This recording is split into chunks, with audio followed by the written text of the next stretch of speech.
Welcome back to Aurora IAS.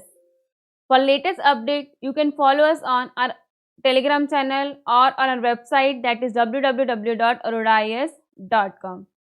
और अगर आप माइंड मैप्स को परचेज करना चाहते हैं then you can check it on Flipkart and Amazon. और पीजीवी बैच को ज्वाइन करने के लिए आप इन नंबर्स पे कांटेक्ट कर सकते हैं। सो कंटिन्यू करते हैं आज हमारा पिछले वाला चैप्टर ही that is centre and state relations. So इसके पहले के 3 लेक्चर्स में हम legislative relations, administrative relations and financial relations को कवर कर चुके हैं और आज के लेक्चर में हम trends in centre and state relations को देखेंगे। सो इसमें सबसे पहले क्या कहा गया कि टिल 1967 सेंटर एंड स्टेट के जो रिलेशंस थे वो काफ़ी स्मूथली चलते आ रहे थे बिकॉज अब तक जो थी सिर्फ एक ही पार्टी रूल कर रही थी वहाँ पे, यानी कि सेंटर में भी कांग्रेस थी और स्टेट में भी कांग्रेसेस थी। बट 1967 में जब इलेक्शंस हुई तो उस टाइम पे जो कांग्रेस थी उसको 9 स्टेट्स में हार मिली, यानी कि 9 स्टेट्स में जो कांग्रेस के बिना अदर पार्टीज बनी थी वो वहाँ पे जीती। तो जो न्यू इलेक्टेड स्टेट गवर्नमेंट्स थी डिफरेंट पार्टीज की, उन्होंने सेंट्रलाइजेशन को रेजिस्ट किया और डिमांड की ऑटोनॉमी की स्टेट्स को अपनी ऑटोनॉमी दी जाए, जिसके कारण जो था स्टेट एंड सेंटर में कॉन्फ्लिक्ट अराइज हुआ। सो फर्स्ट हम देखेंगे कि टेंशन एरियाज क्या थे सेंटर एंड स्टेट रिलेशंस में। कौन कौन से इश्यूज थे जो सेंटर एंड स्टेट में कॉन्फ्लिक्ट पैदा कर रहे थे। उनमें फर्स्ट था mode of appointment and dismissal of the governor. Governor जो है उसको अपॉइंट जो करते हैं वो सेंटर करती है, तो उन्होंने कहा कि वो स्टेट करनी चाहिए बिकॉज वो स्टेट में जाके उनका काम होता है। Second is discriminatory and partisan role of governor, कि जो गवर्नर है वो सेंटर के एजेंट की तरह काम करता है, तो उस चीज़ को भी यहाँ से हटाना चाहिए। Imposition of president rule for partisan interest, और यहाँ पे और क्या कहा गया कि जो प्रेसिडेंट रूल का लगाया जाता है कि वो खुद के इंटरेस्ट के लिए लगा लिया जाता है, उसके बारे में जो है स्टेट से कुछ भी जो सलाह मशवरा वगैरह है वो नहीं किया जाता। नेक्स्ट आता है deployment of central forces in the state to maintain law and order, कि बिना किसी बात पे ही सेंट्रल फोर्सेस जैसे कि सीआरपीएफ उसको स्टेट में लगा देना। And reservation of state bills for the consideration of the president, कि जो प्रेसिडेंट का कंसिडरेशन के लिए बिल को रोका जाता है वो। And discrimination in the financial allocation of to the states, और क्या कहा इन्होंने कि जो फाइनेंशियल एलोकेशन की जाती है, ग्रांट्स दी जाती हैं स्टेट्स को, उनमें डिस्क्रिमिनेशन किया जाता है, यानी कि अलग अलग स्टेट्स को अलग अलग जो है फाइनेंसेस दिए जाते हैं।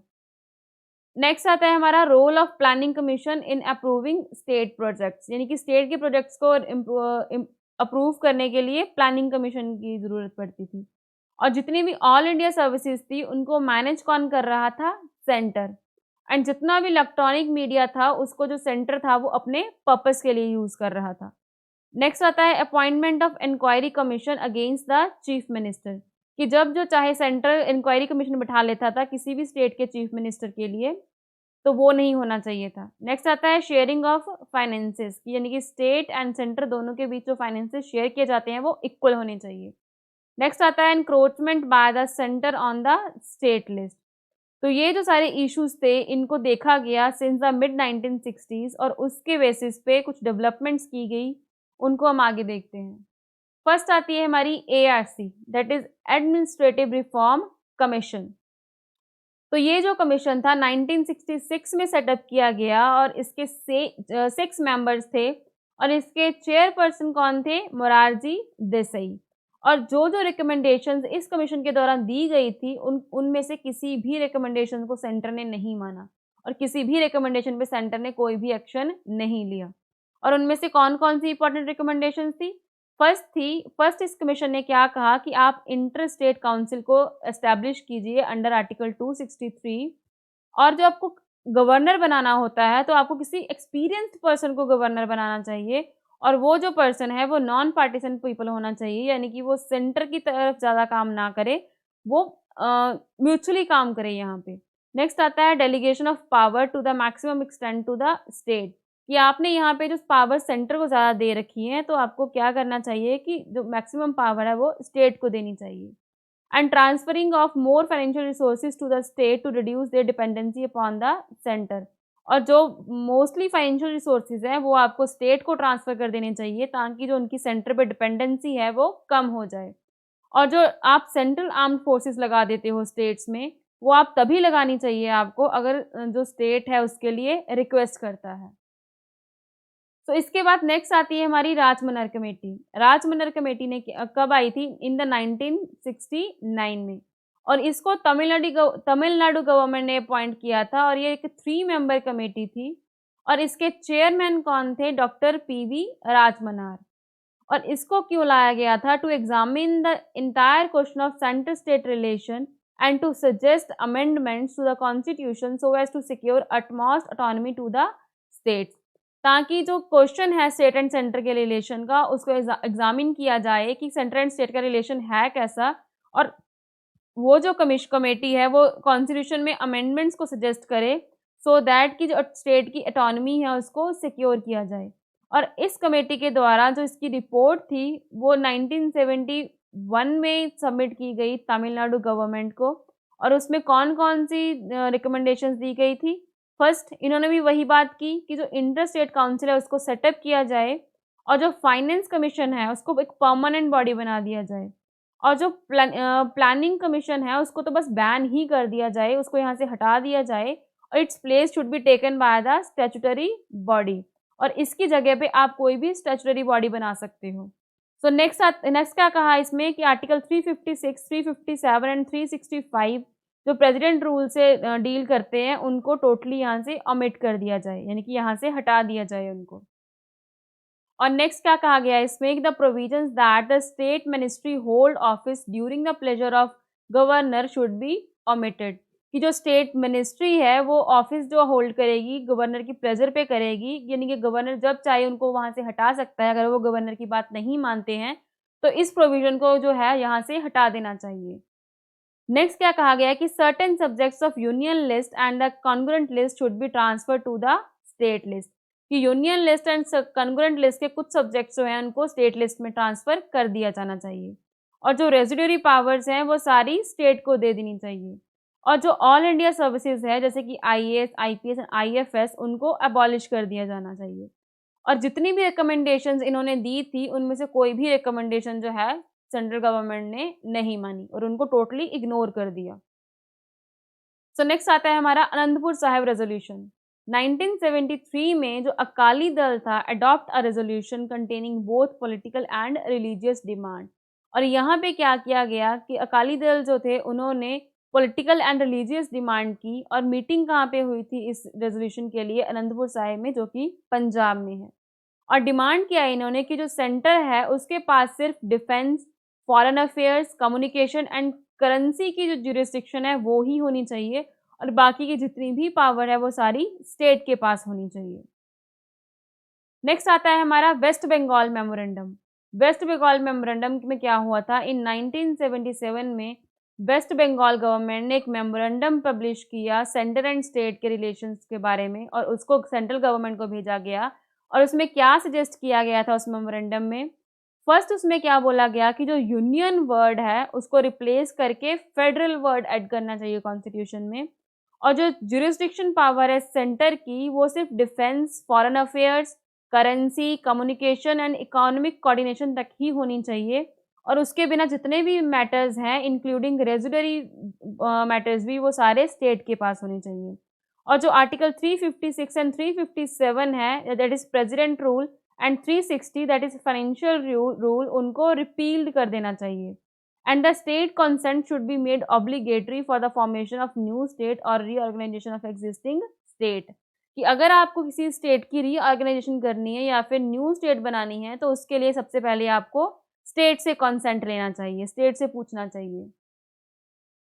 और क्या कहा गया इसमें कि जितना भी रेवेन्यू जो है सेंटर को मिलता है, बनता है, उनमें से 75% है वो स्टेट्स को देना चाहिए, और जो Rajya Sabha should have equal power with that of Lok Sabha, यानी कि राज्यसभा और लोकसभा दोनों के पास इक्वल पावर्स होनी चाहिए, and there should be only central and state services and the all India services should be abolish, कि यहाँ पे सिर्फ सेंट्रल सर्विसेज होनी चाहिए और स्टेट सर्विसेज होनी चाहिए, ऑल इंडिया सर्विस जो है उसको अबॉलिश कर दिया जाना चाहिए, यानी कि कोई भी ऐसे जो है सेंटर के द्वारा चुन के स्टेट्स में नहीं आने चाहिए। द सेंट्रल गवर्नमेंट ने did not accept the demand made in the memorandum, और जो सेंट्रल गवर्नमेंट थी उसने फिर से इन डिमांड्स को एक्सेप्ट नहीं किया। नेक्स्ट आता है इसके बाद हमारा सरकारिया कमीशन। जो सरकारिया कमीशन था इसको सेंट्रल गवर्नमेंट के द्वारा अपॉइंट किया गया था, और इसके पहले के जितने भी कमीशन की हमने बात की है कमेटीज की, वो सारे स्टेट्स के द्वारा किए गए थे। 1983 में 3 मेंबर कमीशन बनाया गया सेंट्रल गवर्नमेंट के द्वारा to study the centre state relation, ताकि सेंटर एंड स्टेट के रिलेशन को स्टडी किया जाए। और जो चेयरमैनशिप थी इसकी चेयरपर्सन कौन थे? RS सरकारिया, जो कि रिटायर्ड जज थे सुप्रीम कोर्ट के। और कमीशन को क्या बोला गया? To ask to examine and review the working of existing arrangement between the centre and state, कि आप जो है एग्जामिन एंड रिव्यू करो अभी जो अरेंजमेंट है सेंटर एंड स्टेट के रिलेशंस का, आप उसके बारे में बताओ कि वो सही है या उसमें कुछ चेंजेस किए जाने चाहिए। तो कमीशन ने कहा कि हम जो है वो स्ट्रक्चरल चेंजेस के फेवर में नहीं हैं, बट उन्होंने इस चीज़ पे जोर दिया कि अगर आपको चेंजेस करने हैं then you can change it in the functional और ऑपरेशनल एस्पेक्ट्स। और इस कमीशन के द्वारा 247 रिकमेंडेशंस दी गई थी सेंटर एंड स्टेट के रिलेशंस को इम्प्रूव करने के लिए। और उनमें से कुछ इंपॉर्टेंट जो रिकमेंडेशंस हैं उनमें से पहली है कि परमानेंट जो है इंटर स्टेट काउंसिल बनाया जाए, जिसको इंटर गवर्नमेंट काउंसिल बोला जाएगा अंडर आर्टिकल 263। और ये बात जो थी पहले जो स्टेट के द्वारा कमेटीज या कमीशन बनाए गए थे उनके द्वारा भी ये बात बोली गई थी।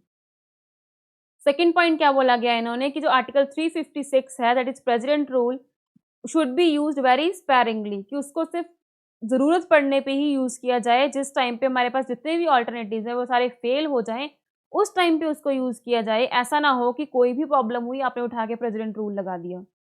सो नेक्स्ट आता है institution of all India services should be further strengthened and some more services should be created. तो इन्होंने क्या कहा कि आपको ऑल इंडिया सर्विसेज को यहाँ से अबॉलिश नहीं करना चाहिए, आपको उसको और स्ट्रेंथन करना चाहिए और कुछ और सर्विसेज जो हैं ऑल इंडिया सर्विसेज में उनको ऐड करना चाहिए। और जो रेजिडुअरी पावर है टैक्सेशन की should continue to remain with the parliament, वो आपको रेजिडुअरी पावर पे जो टैक्स कलेक्ट करना है वो आपको पार्लियामेंट के पास ही रहने देनी चाहिए। while the other residuary power should be placed in the congruent list. When the president withhold his assent to the state list, this time जो प्रेसिडेंट है वो किसी स्टेट बिल के लिए अपना एसेंट होल्ड करता है, तो उस टाइम पे प्रेसिडेंट को उसके बारे में रीज़न देना होगा, स्टेट को बताना होगा कि क्यों आपके इस बिल के लिए जो असेंट है उसको होल्ड किया जा रहा है। सो नेक्स्ट आता है कि नेशनल डेवलपमेंट काउंसिल जो है उसको रिकॉन्स्टिट्यूट किया जाए, और जो जोनल काउंसिल है शुड बी कॉन्स्टिट्यूटेड अफ्रेश, उसको फिर से कॉन्स्टिट्यूट किया जाए to promote the spirit of federalism. Next क्या कहा गया है इसमें कि the centre should consult state before deploying its arm forces but it can do so with their consent as well, कि अगर सेंटर को स्टेट में अपनी फोर्सेस को लगाना है, आर्म्ड फोर्सेस को, तो सबसे पहले उनको स्टेट से कंसेंट लेनी होगी और स्टेट के कंसेंट के बाद ही वहाँ पे अपनी फोर्सेस वो लगा सकते हैं। And the centre should consult state before making a law on the congruent list subjects. जैसे हमने पहले बात की थी कि जो कॉन्ग्रुएंट लिस्ट में सब्जेक्ट्स है अगर उन पे लॉज बनाने हैं तो सेंटर एंड स्टेट दोनों बना सकती हैं। और यहाँ पे क्या कहा गया कि अगर सेंटर को उस पर कोई लॉज बनाने हैं तो सबसे पहले उनको स्टेट से कंसल्ट करना पड़ेगा। नेक्स्ट आता है it should made constitutionally mandatory to consult the chief minister before appointing the state governor, कि अगर आपको किसी स्टेट में गवर्नर लगाना है, गवर्नर को अपॉइंट करना है, तो उस चीज़ के लिए आपको जो सीएम है उस स्टेट के उनसे कंसल्ट करना पड़ेगा। नेक्स्ट आता है the net proceed of corporation tax should be shared, यानी कि जितना भी नेट प्रोसीड कॉर्पोरेशन टैक्स आएगा उसको आपको प्रॉपरली शेयर करना होगा। यहाँ पे नेट प्रोसीड का मतलब क्या है कि जितना टैक्स कलेक्ट किया गया माइनस उस टैक्स को कलेक्ट करने के लिए जितना भी हमारा खर्चा हुआ था, उसको माइनस करने के बाद जो भी बचेगा वो हमारा होगा नेट प्रोसीड टैक्स। नेक्स्ट आता है the governor can not dismiss the council of minister, जो गवर्नर है वो काउंसिल ऑफ मिनिस्टर को डिसमिस नहीं कर सकता किसी उस स्टेट में if it enjoy the support of majority of the assembly. अगर उस मतलब गवर्नमेंट की मेजॉरिटी है तो वहाँ पे जो गवर्नर है उस काउंसिल ऑफ मिनिस्टर को डिसमिस नहीं कर सकता। और जो गवर्नर है उसको 5 साल के लिए अपॉइंट किया जाना चाहिए, should not be disturbed without compelling reason, कि 5 साल के पहले जो है आप गवर्नर को वहाँ से नहीं हटा सकते हैं जब तक आपके पास कोई ठोस रीजन ना हो। नेक्स्ट आता है the commission of inquiry against chief minister should only be instated on the demand of parliament, कि आप किसी भी छोटे मोटे मैटर्स के लिए चीफ मिनिस्टर पे इंक्वायरी कमीशन नहीं बिठा सकते हो। अगर बिठाना है तो सिर्फ उसी तब बिठा सकते हो जिस टाइम पे आपको अगर पार्लियामेंट उस चीज के लिए डिमांड करेगी। And the centre should not levy such charges on income tax except for a very specific purpose for a limited time. और सेंटर जो है वो इनकम टैक्स पे सरचार्जेस नहीं लगा सकता कुछ लिमिटेड टाइम्स को पर्पसेस को छोड़ के। नेक्स्ट आता है division of functions between planning commission and the financing commission should be continue, यानी कि जो फंक्शंस है planning commission and finance commission के, उन दोनों को की डिवीजन होनी चाहिए प्रॉपरली, उन दोनों को उनके दोनों के काम्स अलग अलग दिए जाने चाहिए। And implementing of 3 language formula in a spirit. Next क्या बोला गया कि decentralisation of operation of radio television without granting them autonomy, यानी कि टेलीविजन और रेडियो की जो ऑपरेशन है उसको डिसेंट्रलाइज किया जाना चाहिए, कि सिर्फ ये इसका कंट्रोल सारा सेंटर के पास नहीं होना चाहिए, यहाँ पे जो है स्टेट का भी अधिकार होना चाहिए। And no change in the role of Rajya Sabha and the central power to reorganise state, यहाँ पे जो राज्यसभा या सेंट्रल पावर की रोल्स में कोई भी चेंज नहीं होना चाहिए। And commissioners for linguistic minority should be activated, यानी कि लिंग्विस्टिक माइनॉरिटीज के लिए आपको कमिश्नर को एक्टिवेट किया जाना चाहिए। और सेंट्रल गवर्नमेंट ने इनमें से 180 जो रिकमेंडेशन थी उनको इम्प्लीमेंट किया आउट ऑफ 247, और जो सबसे मोस्ट इंपॉर्टेंट थी इनमें से वो थी इंटर स्टेट काउंसिल को एस्टैब्लिश करना इन 1990। तो नेक्स्ट आता है हमारा पुंची कमीशन। पुंची कमीशन जो था वो सेकंड कमीशन था सेंट्रल एंड स्टेट रिलेशंस पे, जो गवर्नमेंट ऑफ इंडिया के द्वारा सेटअप किया गया था इन 2007, और इसके चेयरमैन थे मदन मोहन पुंची जी, जो चीफ जस्टिस ऑफ इंडिया रह चुके थे। और क्यों सेटअप किया गया था इसको? Require to look into the issue of central state relation keeping in view the sea changes that have take place in polity economy of India since the Sarkaria Commission has looked at the issue of central state over 2 decades ago। क्योंकि Sarkaria commission को बने हुए 2 decades हो चुके थे, और उसके बाद जो भी चेंजेस आए हैं इकोनॉमी एंड पॉलिटी में इंडिया की में, तो उसको देखने के लिए, उसको इंक्वायर करने के लिए इस कमीशन का सेटअप किया गया था। और इस कमीशन ने जो अपनी रिपोर्ट दी थी वो 2010 में दी थी, और वो जो रिपोर्ट थी वो 1456 पेजेस की एक रिपोर्ट थी इन 7 वॉल्यूम्स। तो इसमें जो कमीशन था उसने 310 रिकमेंडेशंस दी थी, उनमें से कुछ इंपॉर्टेंट रिकमेंडेशंस थी कि जो थर्ड लिस्ट है सब्जेक्ट्स की, उसकी जो इफेक्टिव इम्प्लीमेंटेशन होनी चाहिए लॉज की, उसके बारे में the effective implementation of the laws on list 3 subjects, यानी कि लिस्ट 3 के जो सब्जेक्ट्स हैं उन पे जो लॉज की इम्प्लीमेंटेशन है वो इफेक्टिव होनी चाहिए। It is necessary that some broad agreement is reached between the union and the state before introducing legislation in parliament on matter in a congruent list, कि अगर कॉन्ग्रुएंट लिस्ट के ऊपर parliament में कोई भी लेजिस्लेशन को इंट्रोड्यूस करना है तो उसके लिए सबसे पहले यूनियन एंड स्टेट में एक एग्रीमेंट होना चाहिए। नेक्स्ट क्या कहा गया इसमें कि जो पीरियड है 6 मंथ का prescribe in article 201 for state legislature to act, कि जो आर्टिकल 201 में स्टेट लेजिस्लेचर को प्रेस्क्राइब किया गया है कि आप अगर प्रेसिडेंट आपको बिल रिटर्न कर देता है तो आपको 6 मंथ के अंदर अंदर उसका जवाब देना होगा, तो उस चीज़ को प्रेसिडेंट पे भी अप्लाई करना चाहिए। तो प्रेसिडेंट को भी बोलना चाहिए on also decide on assenting or holding assent to the state bill reserved for consideration of the president, कि जैसे स्टेट के लिए ये रूल रखा गया है कि आपको 6 मंथ के अंदर अंदर वापस से उसके बारे में जो है बताना होगा, तो वो चीज़ प्रेसिडेंट पे भी होनी चाहिए। जैसे कि प्रेसिडेंट जो है वो बिल विद होल्ड करता है स्टेट का कोई भी, तो उस टाइम पे प्रेसिडेंट को भी टाइम दिया जाना चाहिए कि इतने टाइम के अंदर अंदर आपको जो है स्टेट के उस बिल को असेंट देनी है। नेक्स्ट आता है हमारा while selecting government restrict guidelines as recommendation in the Sarkaria commission report, जिस टाइम आप गवर्नर को सिलेक्ट करोगे तो उस टाइम पे जो सरकारिया कमीशन में कुछ रिकमेंडेशंस दी गई थी, कौन कौन सी थी वो, कि he should be eminent in some walk of life from outside the state. इसमें क्या बोला गया था कि वो गवर्नर जो है वो एक्सपीरियंस होना चाहिए, और दूसरा क्या बोला गया था कि वो स्टेट से बाहर का होना चाहिए, और जो उस स्टेट की लोकल पॉलिटिक्स है वो उससे कनेक्टेड नहीं होना चाहिए। नेक्स्ट क्या बोला गया है इसमें कि जो गवर्नर है उसकी टेन्योर जो है वो फिक्स होना चाहिए और जो गवर्नर की इम्पीचमेंट का प्रोसेस है उसका सेम एज अ प्रेसिडेंट होना चाहिए। जैसे कि प्रेसिडेंट को इम्पीचमेंट किया जाता है, प्रेसिडेंट को रिमूव किया जाता है, उसी सेम प्रोसेस से गवर्नर को इम्पीच किया जाना चाहिए, गवर्नर को रिमूव किया जाना चाहिए। On the question of governor's role in appointment of chief minister in the case of an hung assembly, it is necessary to lay down certain clear guidance to be followed as constitutional conventions। और क्या कहा गया इसमें कि जो governor का role है इन appointment of chief minister, अगर हंग असेंबली का केस आ जाता है तो वो भी जो है सर्टेन नेसेसरी गाइडलाइंस फॉलो होनी चाहिए। On the question of invoking article 356, अगर जो स्टेट है वो सेंटर के जो है रिकमेंडेशंस को फॉलो नहीं कर पाती, सेंटर के रूल्स को फॉलो नहीं कर पाती, कॉन्स्टिट्यूशन मशीनरी फेल हो जाती है किसी स्टेट में, तो suitable amendments are required to incorporate the guidelines. तो उन गाइडलाइंस को इनकॉर्पोरेट करने के लिए कुछ सुटेबल अमेंडमेंट्स की ज़रूरत पड़ेगी। तो इस चीज़ को कहाँ पे बोला गया था, जो सुप्रीम कोर्ट ने जजमेंट दी थी अपनी इन SR Bombay versus union of India 1994 के केस में। इसमें बोला गया था कि अगर आर्टिकल 356 लगानी है तो उसके लिए सुटेबल अमेंडमेंट्स की रिक्वायरमेंट होगी। तो इसके साथ हमारा सेंटर एंड स्टेट रिलेशन का चैप्टर कंप्लीट होता है। तो मिलते हैं अपने नेक्स्ट लेक्चर में नेक्स्ट चैप्टर के साथ। आज के लिए इतना ही। Thank you.